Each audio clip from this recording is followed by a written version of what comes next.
Ya, perdagangan saham di Bursa Efek Indonesia baru saja ditutup. Kita akan membahasnya bersama Bahana Sekuritas. Ya, IHSG konsisten di zona hijau dan ditutup di level 6.000. Untuk membahasnya, kita telah bersama Muhammad Wafi, Senior Research Analyst Bahana Sekuritas. Ya, selamat sore Mas Wafi. Terima kasih sudah bergabung di Closing Market. Mas Wafi, hari ini kita lihat IHSG rebound ini seiring dengan meningkatnya kasus COVID-19 di tanah air. Anda melihat apa sih yang menjadi pertimbangan investor sehingga tetap melakukan transaksi di Bursa Efek Indonesia?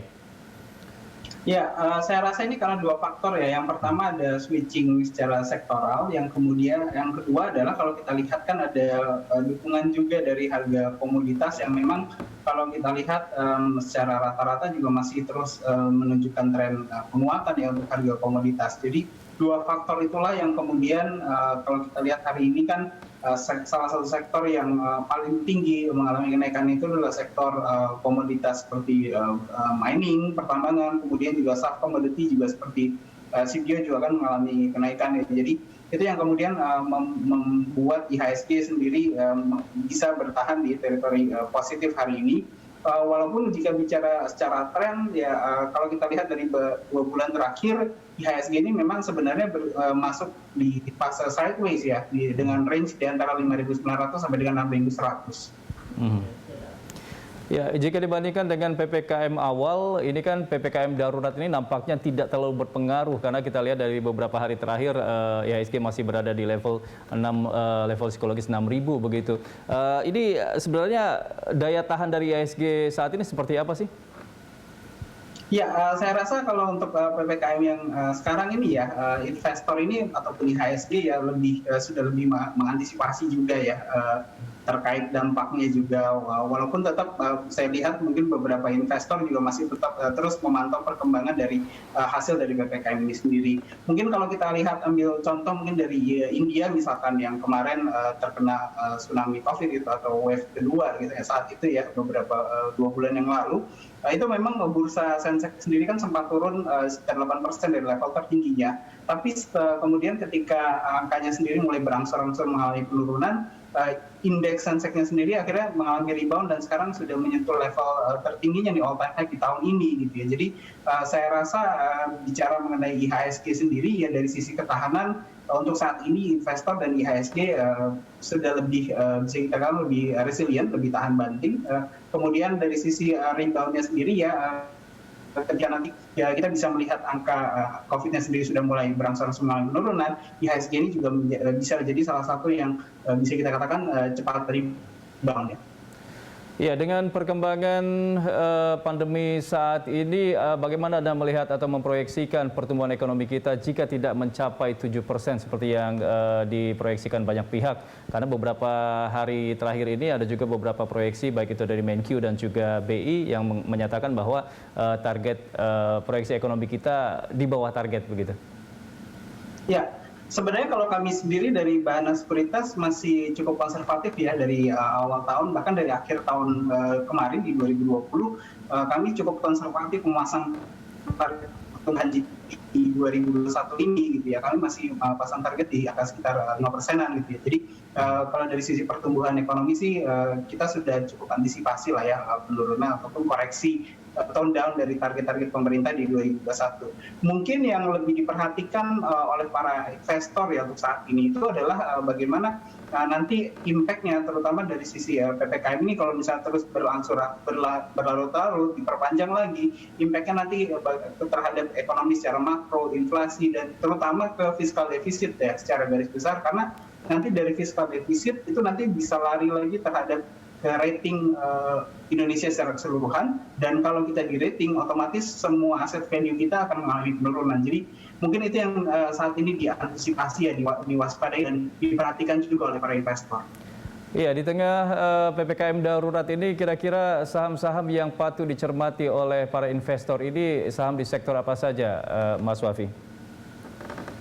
Ya, sebenarnya ada 3 ya. Yang pertama dari saham-saham katakanlah blue chip ya, berkapitalisasi besar, itu bisa dilihat saham-saham yang under value. Kalau kita lihat kan sudah ada beberapa juga saham-saham yang under value, dan saya lihat dari mulai beberapa hari terakhir sudah mulai menjadi objek switching nih secara sektoral dari investor-investor terutama institusi ya, seperti Astra International itu hari ini sudah mulai ada bargain hunting juga nih dari investor asing.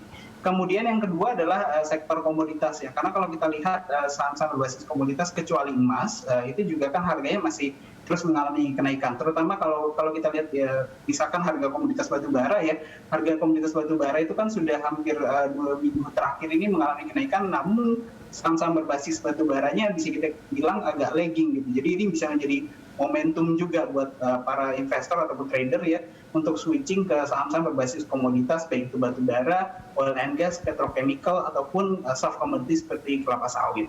Kemudian yang ketiga adalah saham-saham yang second liner. Nah, karena kalau kita lihat saham-saham berbasis second liner ini juga menjadi salah satu popularitasnya mengalami kenaikan nih ya di beberapa bulan terakhir gitu. Karena kalau kita lihat kan saham-saham yang first linernya juga kan sudah mulai mengalami cenderung bergerak sideways ya. Jadi investor-investor cenderung memilih strategi investasi jangka pendek dan lebih memburu saham-saham berbasis second liner atau bahkan third liner. Ya, Mas Wafi, hari ini ada beberapa saham yang diserbu oleh investor, diantaranya Astra International, MTEK, dan juga yang baru saja IPO yaitu Bunda Medik. Anda melihat seperti apa fundamental dari saham atau emiten Bunda Medik ini? Ya, untuk Bunda Medik kan kalau kita lihat dari setahun terakhir aja dari 2020 sebenarnya emiten-emiten berbasis kesehatan ini bisa kita katakan cukup positif ya dengan meningkatnya kebutuhan akan kesehatan itu sendiri ya, dan memang salah satunya yang baru listing juga dari sisi timing juga cukup bagus ya, walaupun mungkin beberapa investor agak kesulitan untuk mendapatkan sahamnya karena kalau kita lihat secara free float juga kan tidak terlalu besar ya untuk listing Bunda Mediknya, tapi kalau kita lihat secara outlook keseluruhan baik itu hospital, pharmaceutical ini sebenarnya masih cukup positif bahkan sampai dengan tahun 2022. Iya, Anda melihat aksi beli dan aksi jual dari investor asing ini seperti apa, Mas Wafi? Ya, untuk saat ini ya dari awal tahun sampai dengan saat ini memang sedikit mengalami penurunan. Di awal bulan itu di pekan kemarin saya masih mencatat sekitar 5 triliunan, sekarang sudah di bawah 5 triliun, di angka 49,9 triliunan.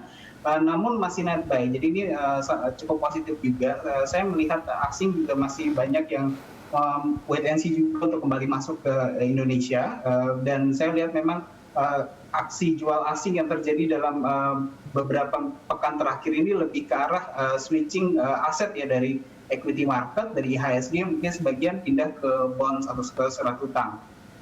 Ya, untuk sektor teknologi sendiri ada saham Telkom yang saat ini sedang melakukan aksi korporasinya juga. Nah, ini seperti apa Anda melihat saham Telkom ini ke depan? Ya, kalau secara fundamental sendiri Telkom memang salah satu emiten yang bisa kita katakan paling populer ya, dan kami sendiri memang paling menyukai Telkom sebenarnya dibandingkan emiten telekomunikasi lainnya karena secara fundamental juga bagus. Kita lihat dividen payout ratio-nya juga cukup rutin setiap tahunnya gitu kan.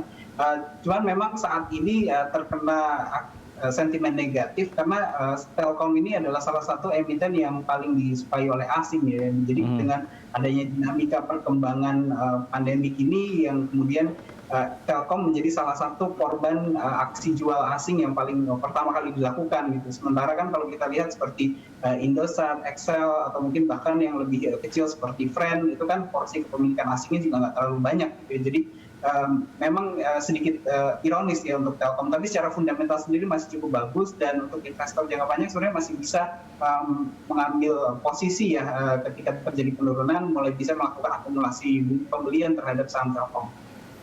Ya, Mas Wafi, kira-kira proyeksi Anda untuk IHSG besok seperti apa? Apakah akan terus melanjutkan tren positifnya?